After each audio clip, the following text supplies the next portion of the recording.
शिवलिंग का दर्शन स्वप्न में होता है तो 15 से 20 दिन के अंदर कोई शुभ कार्य तुम्हारे घर में जरूर होता है और लक्ष्मी की आवक जरूर होती है।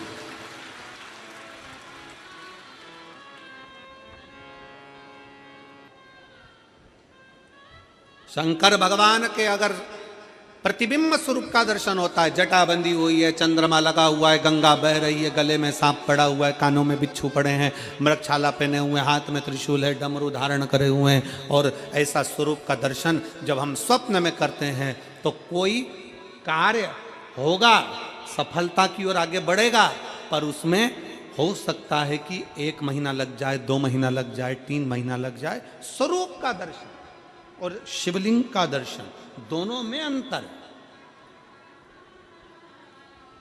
दोनों में अंतर। स्वरूप के दर्शन में भी अंतर है और शिवलिंग के दर्शन में भी अंतर है। स्वरूप की पूजन में भी अंतर है और शिवलिंग की पूजन में भी अंतर है। क्यों? हमारा सनातन धर्म कहता है, शिव महापुराण की कथा कहती है, सनातन धर्म कहता है, शिव महापुराण की कथा कहती है, गला पकड़ रहा है बाबा साउंड, पुराण की कथा कहती है, हमारा सनातन धर्म कहता है राम जी की मूर्ति का पूजन का विधान, भगवान कृष्ण की मूर्ति का पूजन का विधान, देवी जी की मूर्ति का पूजन का विधान, सारे देवताओं की मूर्ति का पूजन का विधान है, पर भगवान शंकर की मूर्ति का पूजन का नहीं, भगवान शंकर के शिवलिंग के पूजन का विधान है। भगवान शंकर के शिवलिंग का पूजन का विधान है।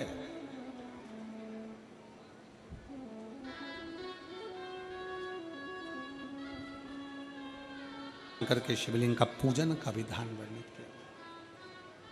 किस लिए? क्यों?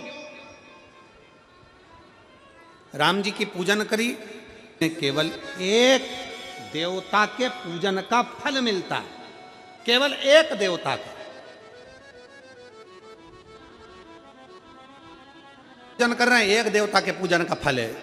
अगर स्वरूप का पूजन कर रहे हैं तो एक देवता के पूजन का फल है, पर अगर भगवान शंकर के शिवलिंग का पूजन कर रहे हैं तो एक देवता के पूजन का फल नहीं है, शंकर के शिवलिंग में 33 कोटि देवता के पूजन का फल समाहित है। 33 कोटि देवता के पूजन का फल समाहित। भगवान शंकर कल्पना कथा में सुना तो 33 कोटि देवताओं को मिल जाता। अपने घर के पितरों को, अपने घर के आहूतों को, अपने घर के वासुकों को और अपने घर के कुल देवी देवता को भी शंकर जी पे चढ़े हुए 1 लोटे जल का फल प्राप्त होता। शंकर के 1 लोटे जल का फल 33 कोटि देवताओं को प्राप्त हो जाता। शिव पुराण कर रही है, भगवान शंकर का चरित्र कर रहा है, शिव तत्व कर रहा है, शंकर जी का पवित्र चरित्र वर्णन कर रहा है कि यहां पर माता पार्वती जी शंकर भगवान से